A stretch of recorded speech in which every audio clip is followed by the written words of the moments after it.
Halo, selamat malam. Salam Rahayu. Perkenalkan, nama saya Fordo Pisida Putar, NPM 211-8622-8622-00013. Saya kuliah di Universitas 17 Agustus 1945 Semarang, Fakultas Bahasa dan Budaya. Dalam video kali ini, yaitu untuk memenuhi ujian akhir semester mata kuliah evaluasi pembelajaran oleh dosen pembimbing Bapak Sony Junaidi. Dalam materi kali ini saya akan membahas yaitu materi evaluasi pembelajaran dalam perspektif kurikulum 2013. Pembahasannya apa aja? Yang pertama yaitu pendekatan penilaian, yang kedua ruang lingkup, teknik dan instrumen penilaian, yang ketiga mekanisme dan prosedur penilaian, yang keempat pelaksanaan dan pelaporan penilaian, yang kelima karakteristik penilaian, yang keenam implementasi perencanaan, pelaksanaan dan evaluasi pembelajaran dalam kurikulum 2013 di tingkat SD, SMP, SMA, SMK. Yang ketujuh, kendala yang mungkin ditemui oleh guru dan peserta didik dalam mengimplementasikannya. Dan yang kedelapan, solusi yang bisa ditawarkan untuk menyelesaikan kendala tersebut. Yang pertama yaitu pendekatan penilaian. Penilaian seharusnya dilaksanakan melalui 3 pendekatan, yaitu yang pertama, assessment of learning. Penilaian akhir pembelajaran merupakan penilaian yang dilaksanakan setelah proses pembelajaran selesai. Proses pembelajaran selesai tidak selalu terjadi di akhir tahun atau di akhir peserta didik menyelesaikan pendidikan pada jenjang tertentu. Setiap pendidik melakukan penilaian yang dimaksudkan untuk memberikan pengakuan terhadap pencapaian hasil belajar setelah proses pembelajaran selesai, yang berarti pendidik tersebut melakukan assessment of learning, ujian nasional, ujian sekolah, dan berbagai bentuk penilaian sumatif merupakan assessment of learning, yaitu penilaian hasil belajar. Yaitu penilaian akhir pembelajaran. Dan yang kedua yaitu assessment for learning, yaitu penilaian untuk pembelajaran. Dilakukan selama proses pembelajaran berlangsung dan biasanya digunakan sebagai dasar untuk melakukan perbaikan proses belajar mengajar.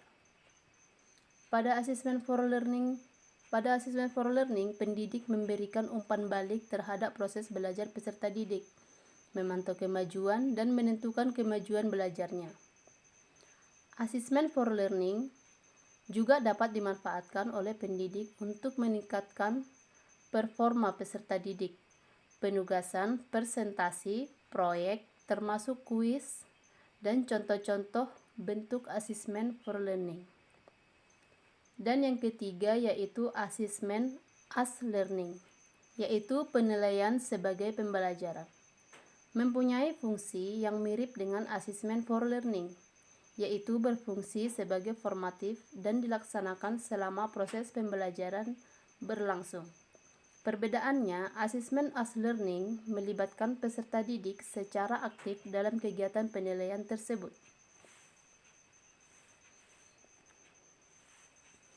Selanjutnya yaitu ruang lingkup, teknik, dan instrumen penilaian kurikulum 2013.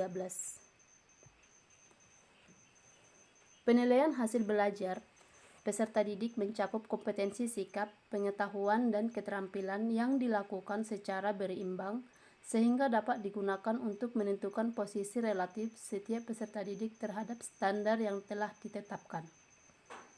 Teknik penilaian. 1. Penilaian kompetensi sikap. Observasi, penilaian diri, penilaian teman sejawat atau peer evaluation oleh peserta didik dan jurnal.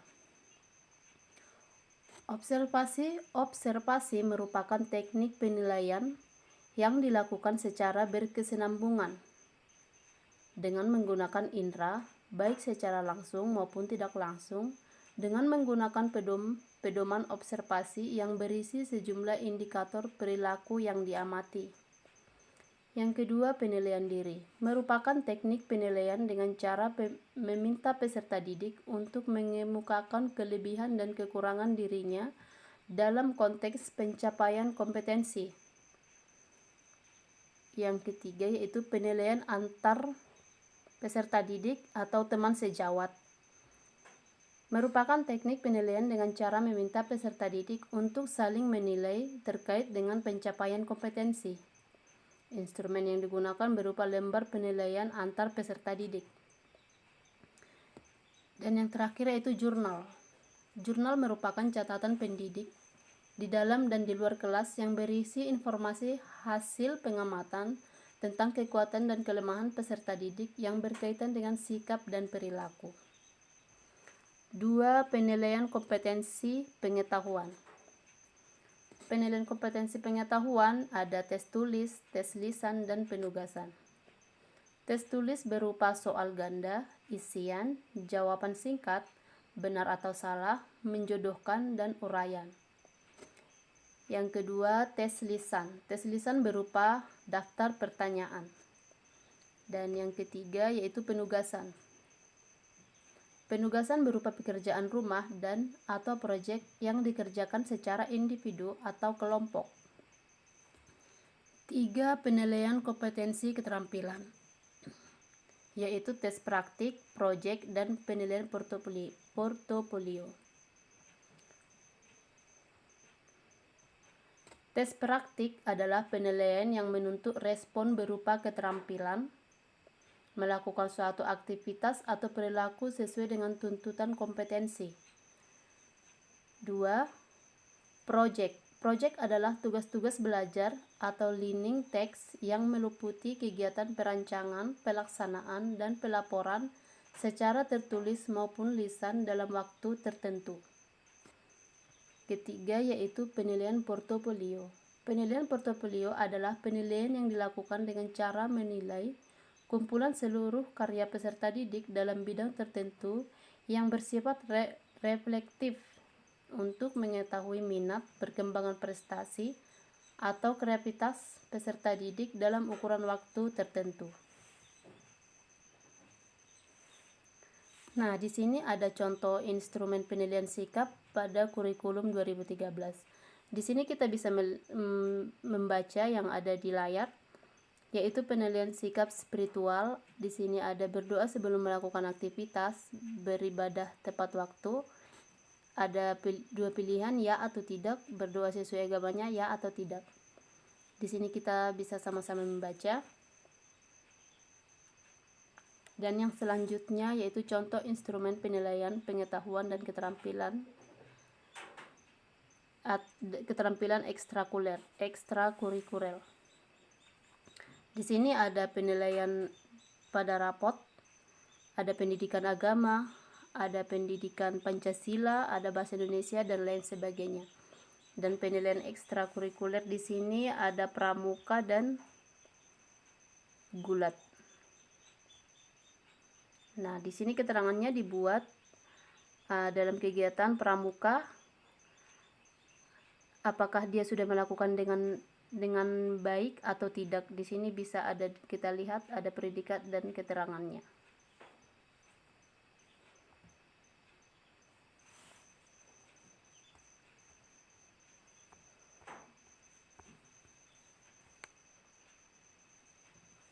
Selanjutnya itu pelaksanaan dan pelaporan penilaian. 1. Pelaksanaan dan pelaporan penilaian oleh pendidik. Penilaian hasil belajar oleh pendidik yang dilakukan secara berkesinambungan bertujuan untuk memantau proses dan kemajuan belajar peserta didik serta untuk meningkatkan efektivitas pembelajaran. 2. Pelaksanaan dan pelaporan penilaian oleh satuan pendidikan. Penilaian hasil belajar oleh satuan pendidikan dilakukan untuk menilai pencapaian kompetensi lulusan peserta didik yang meliputi kegiatan ulangan harian, ulangan tengah semester, ulangan akhir semester, ulangan kenaikan kelas, ujian tingkat kompetensi, dan ujian akhir sekolah. 3. Pelaksanaan dan pelaporan penilaian oleh pemerintah. Penilaian hasil belajar oleh pemerintah dilakukan melalui ujian nasional dan ujian mutu tingkat kompetensi.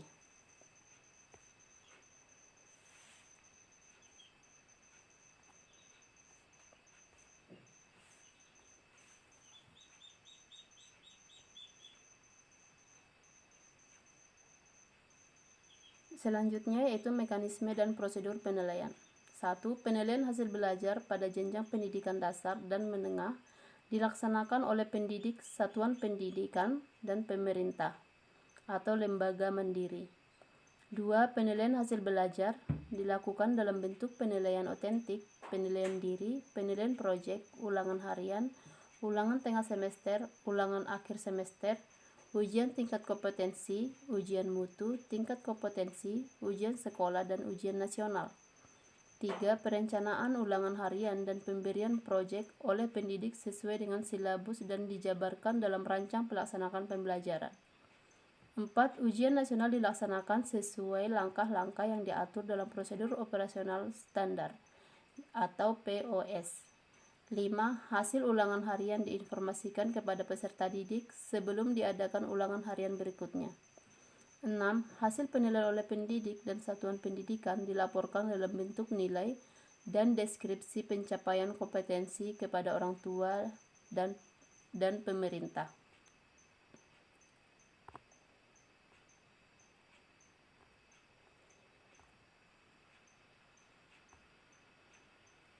Dan yang selanjutnya itu karakteristik penilaian.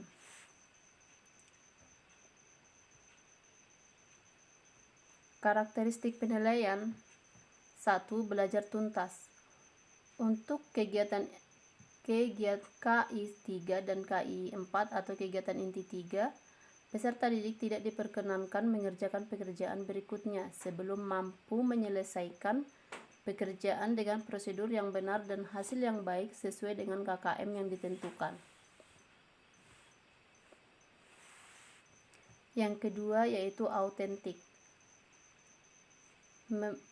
Autentik yaitu memandang penilaian dan pembelajaran secara terpadu, mencerminkan masalah dunia nyata bukan dunia sekolah, menggunakan berbagai cara dan kriteria holistik atau kompetensi utuh merefleksikan pengetahuan, keterampilan, dan sikap. Ketiga, berkesinambungan. Tujuannya adalah untuk mendapatkan gambaran yang utuh mengenai perkembangan hasil belajar peserta didik, memantau proses kemajuan dan perbaikan hasil secara terus-menerus dalam bentuk penilaian proses dan berbagai jenis. Yang keempat, berdasarkan acuan kriteria. Kemampuan peserta didik tidak dibandingkan terhadap kelompoknya, tetapi dibandingkan terhadap kriteria yang ditetapkan, misalnya ketuntasan minimal yang ditetapkan oleh satuan pendidikan masing-masing. Yang kelima yaitu menggunakan teknik penilaian yang bervariasi. Teknik penilaian yang dipilih dapat berupa tertulis, lisan, produk, portofolio, unjuk kerja, proyek, pengamatan, dan penilaian diri.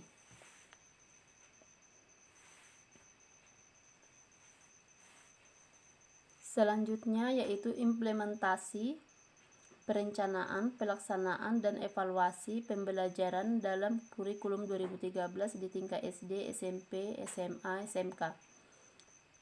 Yang pertama perencanaan. Yang pertama perencanaan. Perencanaan ada apa aja, yaitu tujuan pembelajaran. Dalam kurikulum 2013, tujuan pembelajaran dirumuskan sejalan dengan berdasarkan indikator pencapaian kompetensi dasar dari semua mata pelajaran secara integratif untuk SD dan dari suatu mata pelajaran tertentu untuk SMP, SMA, dan SMK untuk mencapai kompetensi inti. B. Materi pembelajaran.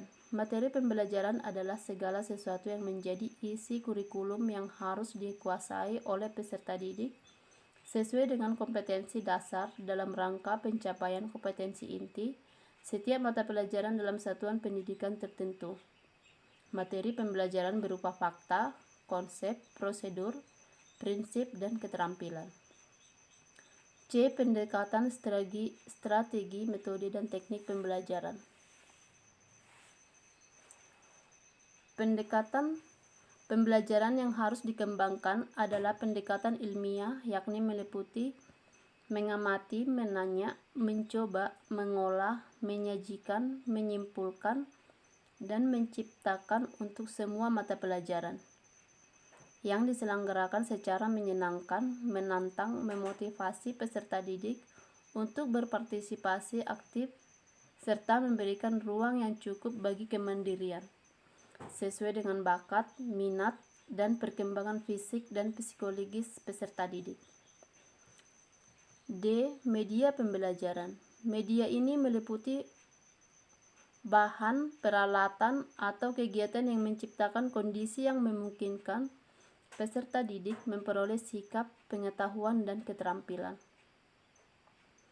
E. Langkah-langkah perencanaan pembelajaran, yaitu merumuskan tujuan pembelajaran dari dimensi sikap, dimensi pengetahuan, dan dimensi keterampilan.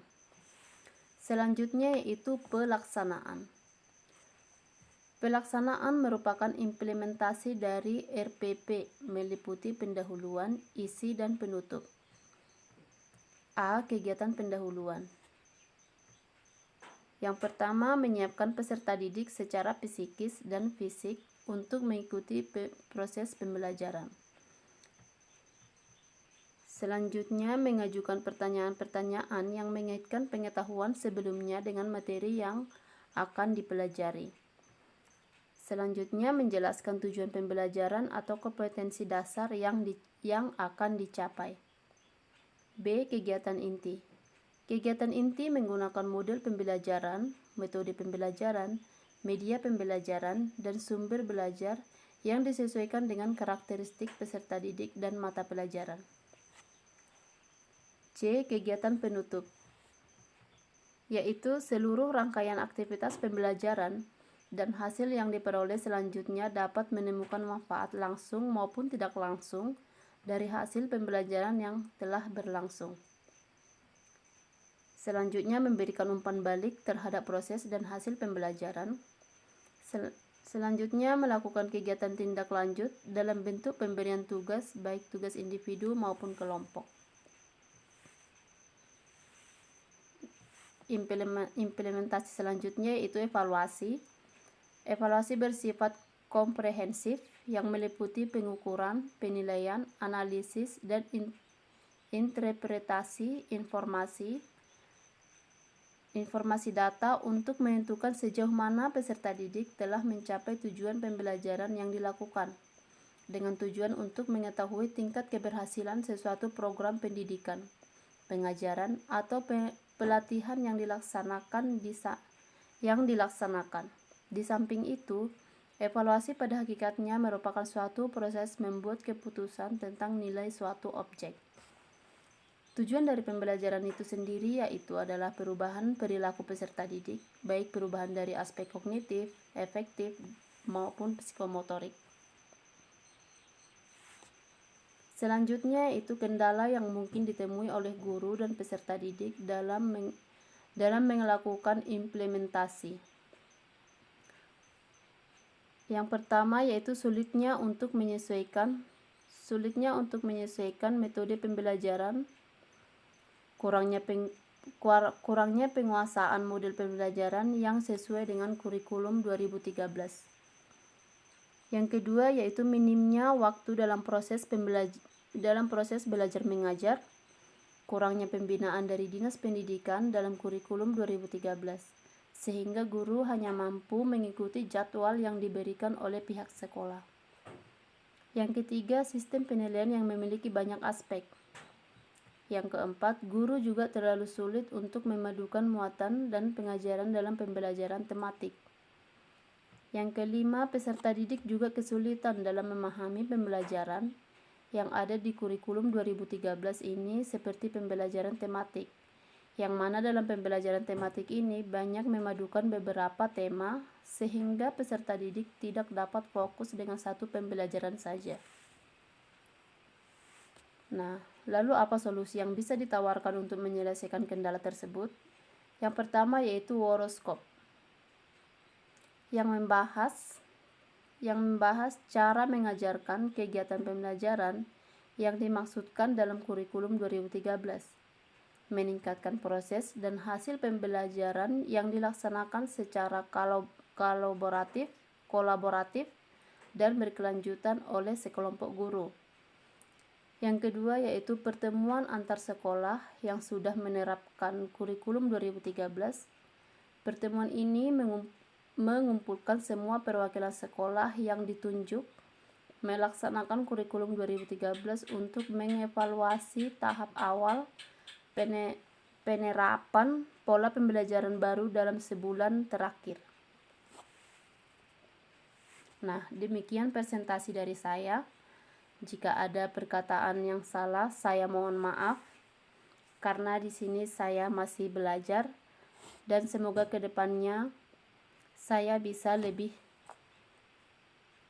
bisa menguasai setiap materi. Terima kasih. Salam Rahayu, Horas.